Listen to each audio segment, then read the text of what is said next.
Grimora. I moved in to the old Harrington house in late October, on the very night the cold began to bite through the New England air. The property sat on the edge of a narrow, forgotten road, miles of trees pressing in from every direction, as if the forest itself leaned close to listen. I didn't choose the house, it chose me. But I didn't understand that at the time. I only knew the rent was cheap, the porch sagged, and the paint peeled from the wooden shutters like old skin. The realtor showed me around with a smile that never touched her eyes, and I dismissed it as small-town awkwardness. After all, who gets excited about showing an ancient, decaying farmhouse to a stranger? I signed the lease before the sun went down. By midnight, the house woke up. There's a kind of silence only old houses understand, a deep, heavy silence, like holding your breath underwater. I lay in bed listening to it. The wind hissed through the trees outside. The wooden beams inside the walls groaned. Something in the attic clicked, slowly, like a finger tapping an old glass jar. But then, knock. A single, sharp sound from the front door. I froze. It wasn't a random creak or loose shutter. It was a woman's knuckles, soft, deliberate, knocking exactly once. I sat up in bed, heart thudding. The digital clock on my nightstand glowed red. 12 o'clock. Midnight. I listened again. Nothing. Just wind. Just silence.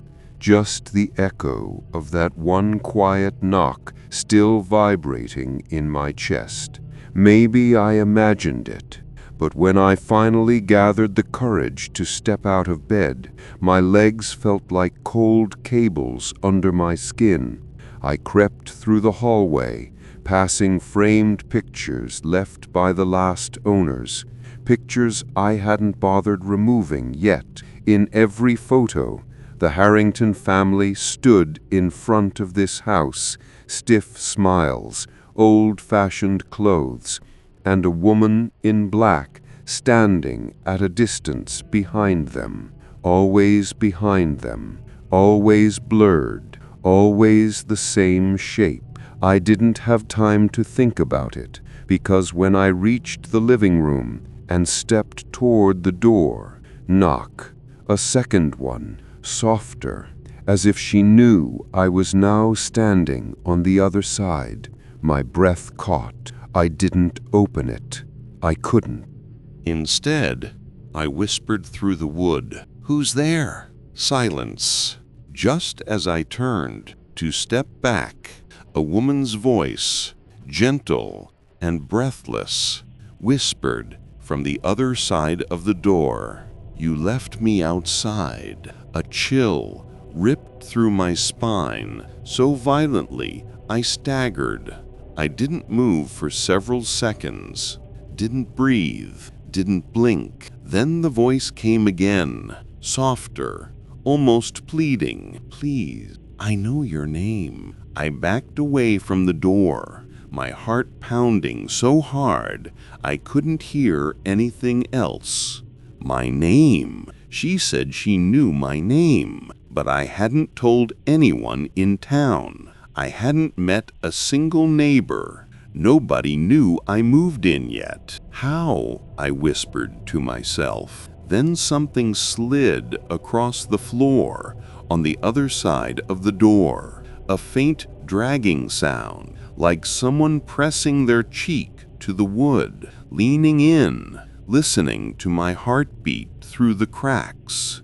"Please," she whispered, voice trembling. "I remember you." I didn't understand what she meant. I didn't want to. I stumbled back into my bedroom, slammed the door, and locked it. The knocks didn't come again. The voice didn't speak again. But as I crawled under the blanket, shaking, trying to convince myself I imagined it, the clock flickered again. 12 a.m. Stuck, frozen, refusing to move to 12:01. And outside my bedroom window, in the reflection of the glass, I saw what looked like a woman's silhouette standing directly below the porch light. Still, head tilted, lantern glow flickering beside her, watching my room.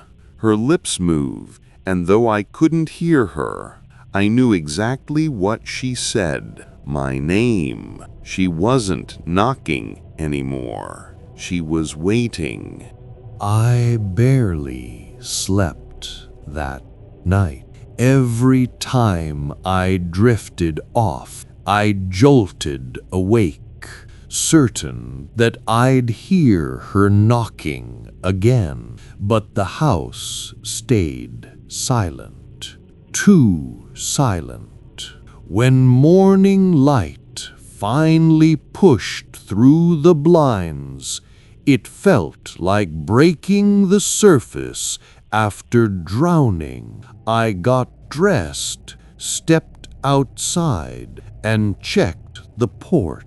No footprint, no lantern, no sign of anyone standing there for hours. Just dew on the railings and the faint smell of wet pine drifting from the woods. I almost convinced myself it was a dream until I saw the door right above the handle, pressed perfectly into the wood grain.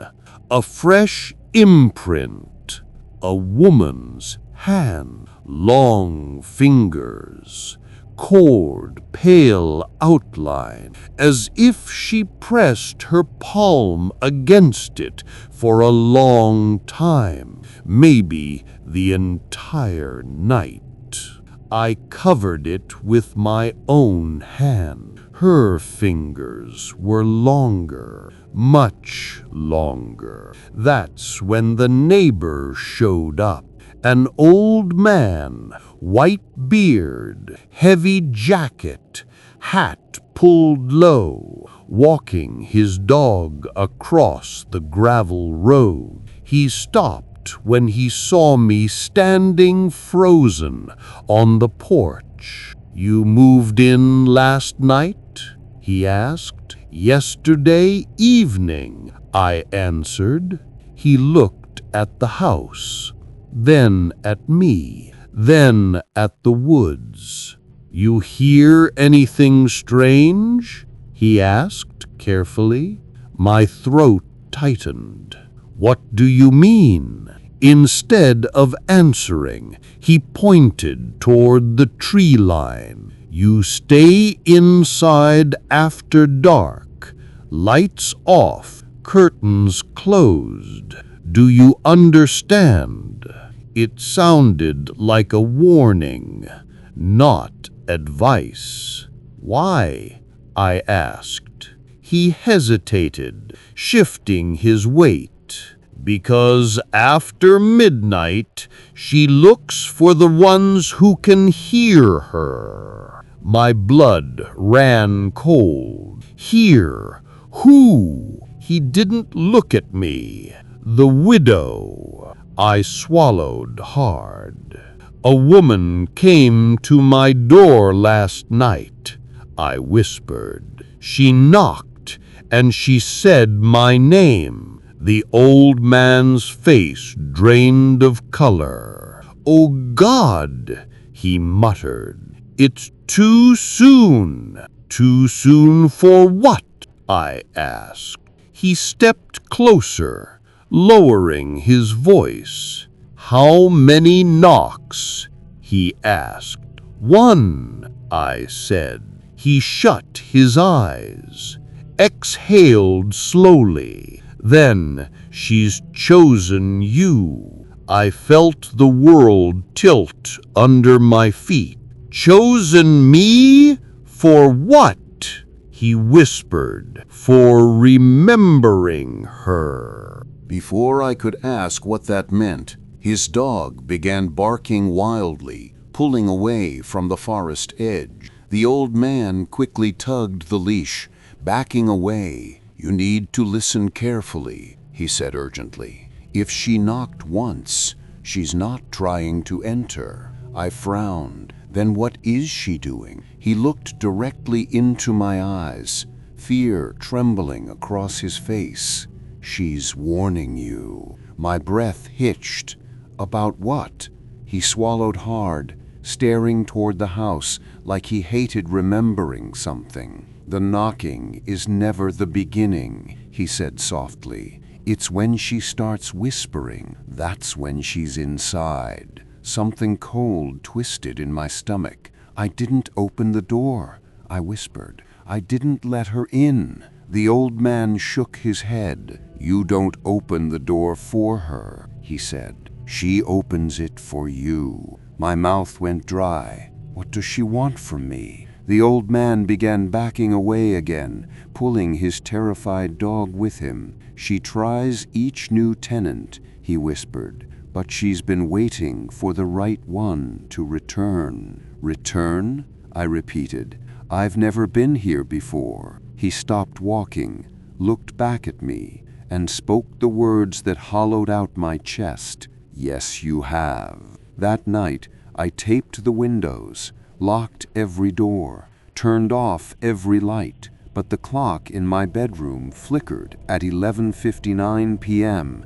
and refused to move. My heartbeat thudded like footsteps inside my skull, and when the room went dead silent, not wind, not creaks, not even my own breathing, I heard her again, but this time, not from the door, not from the porch, not from outside. She whispered my name from the hallway, just one soft, trembling breath. "Please, open the door." But all the doors in the house were already open, except one, the attic, the door I never touched, the door the realtor told me didn't open anymore, the door I heard clicking last night. A soft tap echoed from upstairs, not knocking, not scraping, just fingernails, gently brushing the attic door, as if she were tracing the outline of it with her hand. And then her voice came again,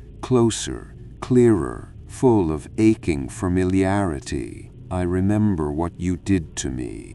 Her voice, it didn't sound angry or violent or ghostly. It sounded hurt, heartbroken, like someone reliving something they could never escape. But I didn't understand why she was saying it to me. "I don't know you," I whispered into the dark. From upstairs came the slow, deliberate, dragging sound of a hand sliding across old wood. Shh, thud, shh, thud. Like she was leaning her weight on the attic door, like she was trying to remember the feel of it, or the feel of me. The faint tapping began again. Tap, tap, tap. Fingertips brushing the door from the inside. My chest tightened, my throat constricted, because I suddenly realized something. The knocking last night came from outside the house, but this sound, this tapping, was coming from behind the locked attic door, inside. My hands shook as I stepped backward, inch by inch. The hallway lights flickered, weak, struggling, dying. Then her voice came again, softer, sadder, almost pleading. "You left me here. Why won't you remember?" I grabbed the nearest lamp and ripped it from the wall, clutching it like a weapon. "I've never been here before," I shouted. A slow breath exhaled from the other side of the attic door. A woman's breath, not a ghostly wail, not an echo, just a human breath, like someone was pressing their lips to the crack in the wood. Then, very softly, "I remember you." The attic doorknob rattled violently. I stumbled back, panic clawing up my spine. The metal creaked, turning halfway, even though I locked it earlier that evening. The light overhead flickered again, then a soft scrape, like fingernails dragging down the other side of the doorframe, moving lower, deeper, along the bottom edge, as if she were crouching, listening, waiting. I didn't dare breathe. The house felt alive around me, air tightening in my lungs, every shadow stretching toward me like fingers. And then, a whisper, directly against the other side of the attic door. "I found you." The doorknob twisted sharply. I heard something unlatch, and the door moved, just 1 inch, enough to feel the cold air spill out, enough for the smell to hit me. Rot, wet earth, like soil dug up by bare hands. I stumbled backward, gripping the lamp tighter. That's when the house phone rang, a shrill snapping sound that cut through the darkness like a blade. I sprinted to it, not thinking, not breathing, just desperate for something, anything that wasn't her. I grabbed the receiver. "Hello?" I choked out. A deep breath answered. Not hers. The old man's voice, shaken, terrified. "Is she inside the house?" I looked up toward the attic door, the one that opened an inch more just now, the crack widening. "Yes," I whispered. He cursed under his breath. "Listen to me carefully," he said urgently. "Don't talk to her. Don't answer her questions. Don't look directly at her if you see her." My heart hammered. "Why?" I asked. His voice cracked. "Because she's not trying to kill you." A long pause. "She's trying to make you remember what happened in that house." "I told you," I whispered. "I've never been here." "No," he cut in sharply. "Not you now." Cold washed through my entire body. "What does that mean?" The old man inhaled shakily. "You think you found this house." His voice broke. "But she brought you back." My breath stopped. "Back? Back from where?" A soft creak echoed down the hallway. I slowly turned my head. The attic door was now half open. A pale, thin hand curled around the edge of the frame, fingertips dragging slowly, slowly, slowly down the wood.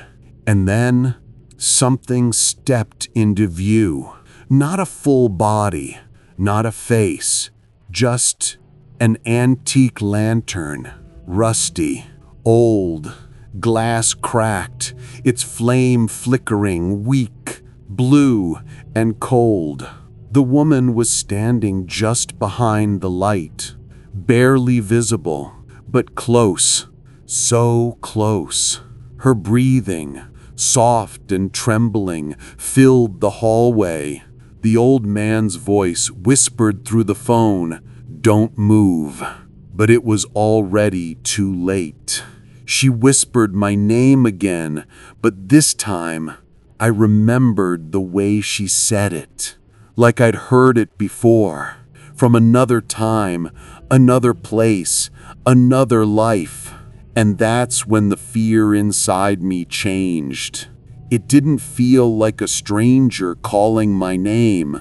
It felt like a memory I had buried so deep it was now clawing to the surface, and she was the one dragging it out.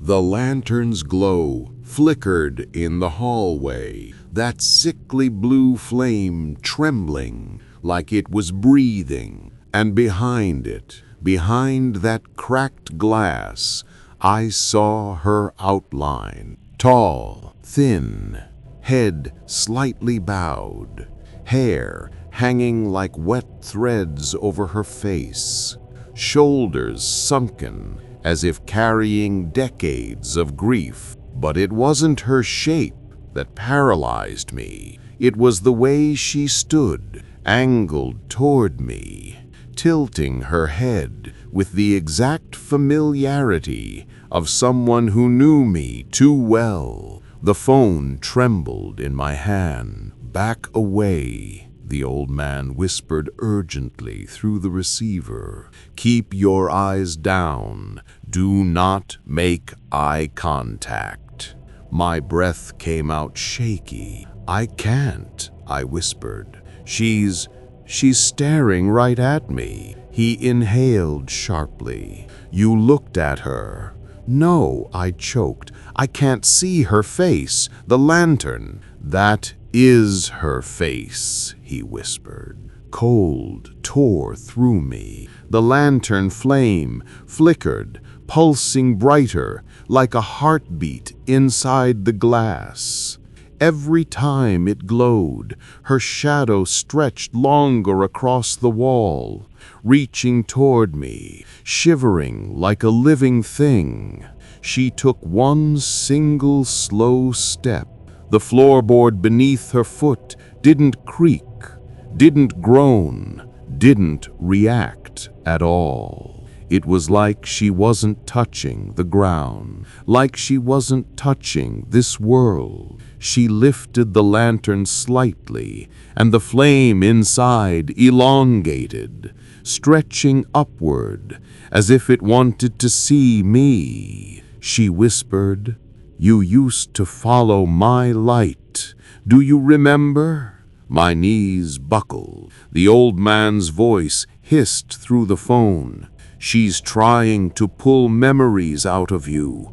Don't let her." I don't have memories of her," I whispered. A soft, nearly broken laugh echoed from behind the lantern. "You do." The edges of my vision pulsed black. Something inside my skull felt like it was swelling, pushing outward, like something trapped was trying to break free. "Stop," I whispered, clutching my head. But the memories didn't stop. They flooded. Flashes. A woman in a black dress, a lantern swinging in her hand, a graveyard at night, her fingers brushing mine as she whispered my name. A promise, a vow, a scream, dirt hitting wood, a lantern dropping, wind roaring, her voice begging, "Don't leave me here." A thin, trembling gasp escaped my throat. I staggered backward. The lantern woman took another step closer, slow, inevitable, the flame cracking against the glass like it wanted out. The phone crackled violently. "Listen to me," the old man said, voice shaking. "She doesn't haunt strangers. She only haunts what belongs to her." "I'm not," I began, but the truth was already unraveling inside me. The memories, they felt real. They felt like mine. And the woman, the silhouette behind the lantern, she wasn't a stranger. She was someone I once loved, someone whose hand I held, someone I abandoned. My chest constricted. "Who was she?" I whispered. The old man exhaled sharply. "Her name was Elora Harrington," he said, "the original owner of that house." A pause. "And she was your wife." My heart stopped. "Wife?" I shook my head violently. "That's impossible. I'm not—" "Not now," he said quietly. "Not in this life. But in another, you lived here. You died here. And she," his voice cracked, "she never left." The lantern flames surged, bright, almost white, and the entire hallway filled with her shadow. Her voice trembled, not angry, not vengeful, just broken. "Why did you bury me alive?" The phone fell from my hand. Distance warped, shadows stretched. My heartbeat thundered like a drum in my ears. I couldn't breathe. The house felt suddenly smaller, the air tighter, like everything was folding inward. She took another step, and the lantern flame bent itself toward me like a reaching finger. "Come back to me," she whispered. "Remember what you did." And the attic door, now wide open behind her, exhaled a cold wind that smelled unmistakably of fresh earth. Not old, not rotted, fresh, as if a grave had just now been opened. My lungs burned as I stumbled backward into the living room, desperate to put space between us. But with every step I took away from her, the shadows on the wall stretched forward like they belonged to her, not the lantern. She wasn't walking. She was pulling the house toward herself. The walls groaned. The floorboards bowed inward. Every window pane trembled in its frame. The lantern flames stretched higher, a thin white spike of light, and for the first time I saw a fragment of her face. Not all of it, just her mouth, pulled tight, trembling, shaking with grief so violent it warped the air around her. And then, "Why did you bury me alive?" I staggered, nearly falling. "No, no, no, I didn't. I would never." But the memories kept clawing upward like something drowning inside my skull. Flashes again. Hands gripping a shovel, lantern swinging in the storm, a woman screaming inside the earth, her nails scratching the wood, the wind swallowing her voice, mud collapsing, a grave closing over her face, a lantern falling, my hands shaking, my breath ragged, frantic, her voice, "You promised you'd stay. You promised." I pressed my palms to my temples. "Stop! Stop! Please stop!" The house shook, a low groaning sound rising from the beams, as if the whole structure was remembering with me. The lights flickered violently, and the lantern flame bent again, sharply, pointing toward me, like it was choosing me, claiming me. Then she whispered, "Look at me." "No," I gasped. I squeezed my eyes shut, but something cold brushed my cheek, so soft, so human, so heartbreakingly familiar that my knees buckled. Her fingers, she was touching my face. "Open your eyes," she whispered. "Let me see if you're still mine." I couldn't. My throat tightened so violently I couldn't breathe, but her hand, her cold, fragile hand, slid down my cheek and rested on my jaw, not hurting me, not clawing at me, just holding me.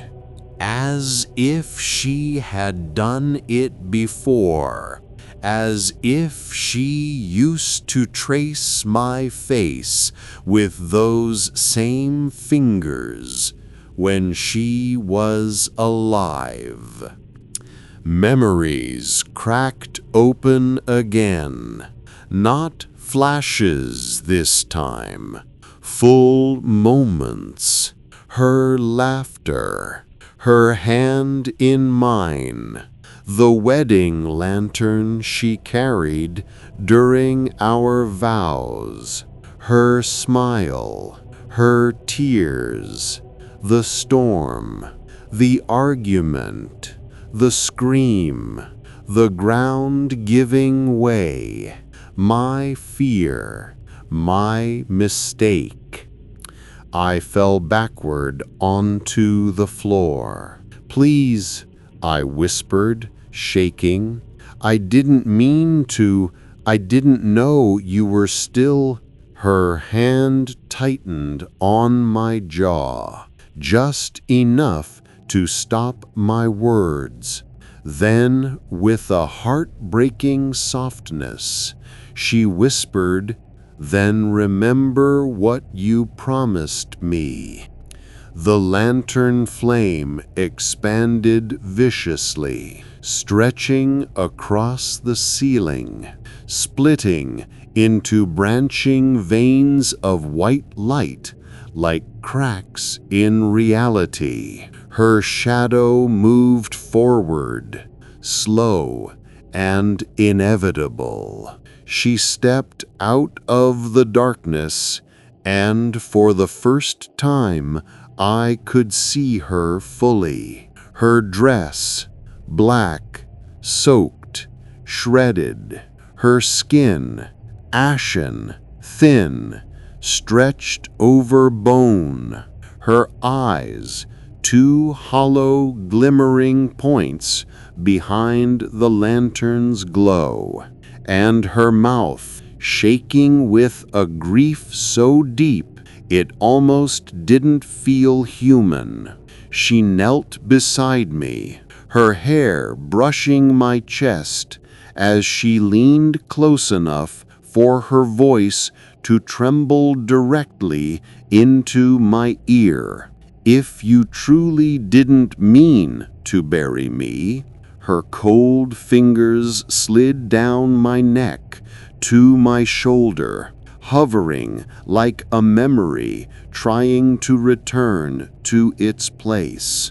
"If you truly didn't mean to bury me, then why did you walk away before I stopped screaming?" My heart dropped, my breath vanished, and behind her, through the window, I saw something that froze my blood.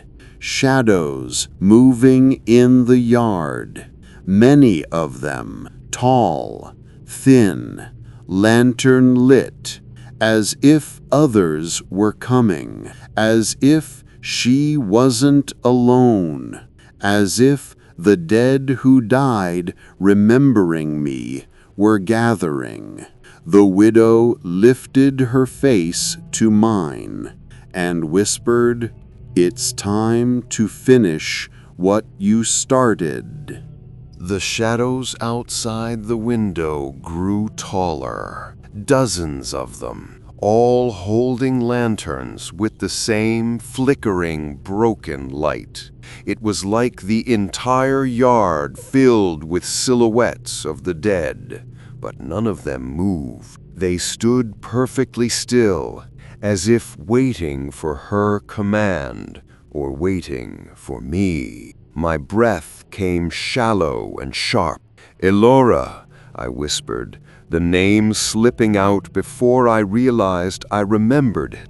Her head lifted slightly. Her hollow eyes brightened, as if the sound of her name pulled something deep inside her back to life. "You remember," she breathed. Her voice trembled, not with anger, but with a relief so painful it twisted my stomach into knots. "I remember pieces," I whispered. "I remember the storm. I remember the ground gave way. I remember the grave." The lantern flame snapped violently, like it reacted to my words. Her whisper sharpened. "Go on." I shook my head, tears burning behind my eyes. "I tried to pull you out," I whispered. "I swear I tried." Her fingers tightened on my shoulder. "No." A single cold word. "You didn't try." Her voice dropped to a low, cracked whisper. "You ran." My throat closed, because the memories were no longer fragments. They were whole. The storm, the fight, her slipping, the earth collapsing, her screaming, her hands clawing at the mud, her voice begging me, pleading, crying, and me backing away. Terrified, frozen, the truth hit me like a violent blow to the chest. I didn't bury her alive. I just didn't dig her out. And in that moment of cowardice, she drowned beneath the earth while reaching for me. The lantern woman leaned closer, her cold breath on my cheek. "You left me to die in the dark," she whispered, "and I waited for you. I waited in that soil for years, hoping you'd return." My vision blurred. "Elora," I whispered, breaking. "I'm sorry." Her fingers slid up my jaw, curling beneath it, forcing me to look toward her lantern, even though I kept my eyes tightly shut.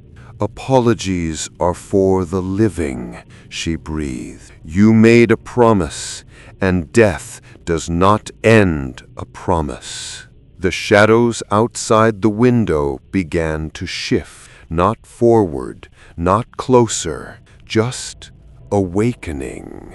Lanterns lifting, heads tilting, identical bodies straightening, like puppets waiting for a string to pull. They weren't strangers.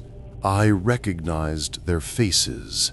A man with a shovel, a woman in a raincoat, a child holding a cracked lantern, another and another. All people tied to the Harrington house, all people who died here. Her whisper melted into my ear. "They followed my light, just like you did. Just like you will again." My heartbeat thundered painfully. "Elora, I'm not who I was," I whispered. "That man is dead. I'm not him anymore." Finally, she leaned close enough for her forehead to almost touch mine. Her voice came out in a trembling, broken whisper. "You're exactly who you were." The lantern's flame exploded in brightness. White, violent, blinding, flooding the entire hallway with a scream of light. My vision burned, my breath vanished, and in that split second, I saw through the flame. I saw her face clearly, not a monster, not a ghost, a woman, my wife. Her eyes filled with pain, her mouth trembling, her skin cracked with dirt, her hair tangled with roots, her face crushed by the weight of the earth that killed her. And then everything went dark. Not blackout, not unconsciousness, dark. As if the lantern blew out, as if the world blinked.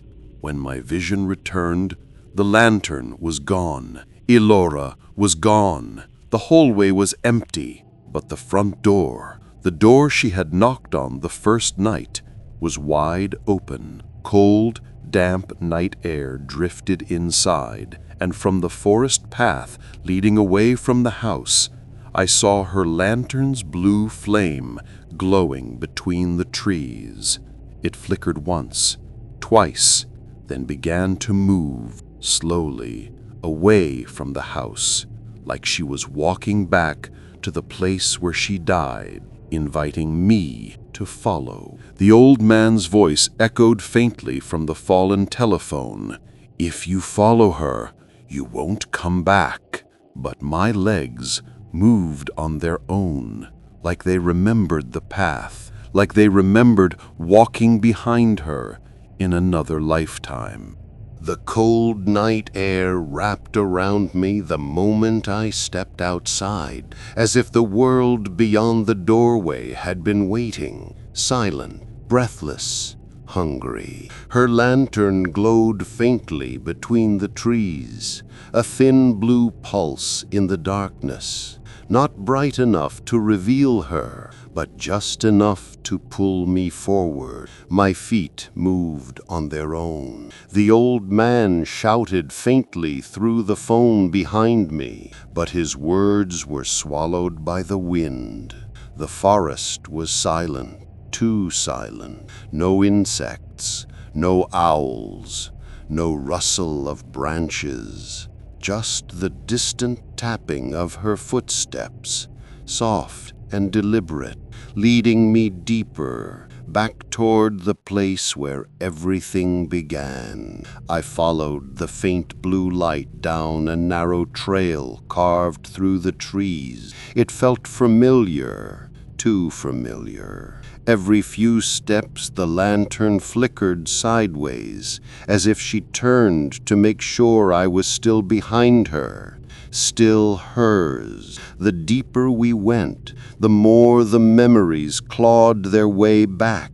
Elora's laughter as she danced with a lantern on our wedding night, her smile under the willow trees, her voice whispering my name in the dark, her scream as the earth collapsed, her fingernails scratching through the mud, begging me not to leave her, and my legs, my cowardly legs, frozen with fear as I listened to her suffocate beneath the soil. I stumbled, fell to my knees, clutching the cold ground. "Elora!" I shouted into the woods, voice cracking. I remember everything." The lantern stopped. The forest went utterly still. Then, slowly, she stepped into view. Her figure emerged between the trees, lantern hanging from her trembling hand. Her face, it wasn't monstrous anymore. Not twisted, not ghostly. It was grief, pure, endless grief. Her skin still cracked with dirt, her eyes still hollow. But beneath that, I saw my wife, the woman I once loved, the woman I abandoned. She stared at me with a sadness so deep it felt like drowning. "Why didn't you save me?" she whispered. My throat closed. The guilt crushed me. "I was afraid," I whispered. I froze. Tears blurred my vision. I should have gone back. I should have dug. I should have died trying, instead of living without you. Her lantern's flames swelled with her breath. She stepped closer, close enough to touch me, close enough for the cold radiating from her skin to seep into my bones. "You left me in the dark," she said softly. "I know," I whispered, "and I've been in the dark ever since." Her hand trembled, hovering inches above my cheek, as if she wanted to touch me one last time, like she used to. But her fingers never landed. Instead, she lowered the lantern to the forest floor. The blue flame flickered weakly. "I waited for you for so long." Her voice broke. "But you came back as someone new." A tear slid down my cheek. "Alora," I whispered, "I'm sorry." She shook her head slowly. "You're not the man who left me," she said. "You carry his memories, his fear, his guilt, but you are not him." The lantern's flame sputtered. "And I," she whispered, "am no longer the woman he loved." Her body began to fade, not disappearing, not dissolving, just softening, like a memory finally letting go of the world. "Alora," I whispered desperately, "I don't want to lose you again." She touched her fingers to my lips, soft as falling ash. "You lost me a long time ago," she breathed. "Tonight, I finally lose you." The lantern flame dimmed, shrank, wavered. "Goodbye," she whispered, and with a final flicker, the flame went out. Darkness swallowed the forest. I sat there, knees in the cold dirt, breath fogging the night, feeling something inside me finally break. Not from fear, not from terror, from release. The shadows around me faded, the lantern figures behind her dissolved, the air warmed, and the forest exhaled. When I finally looked up, I was alone, truly alone. Alora was gone, not banished, not defeated, freed. And for the first time, the guilt in my chest felt lighter, as if she had taken the weight of my past with her. I walked back to the house as the sky began to gray with approaching dawn. The front door was closed, the windows still, the attic silent. No knocks, no whispers, no lantern light. The Harrington house was finally empty, inside and out. I stood in the hallway where the lantern once glowed and whispered into the silent air, "Goodbye, Alora." For the first time since I moved in, the house didn't answer. It didn't groan. It didn't breathe. It didn't remember me anymore. The haunting was over. But as I turned away, heading toward the bedroom, I saw something faint. A single, soft handprint on the inside of the front door. Not a warning, not a threat, a farewell. And beneath it, carved into the wood, so lightly it almost vanished, "Thank you."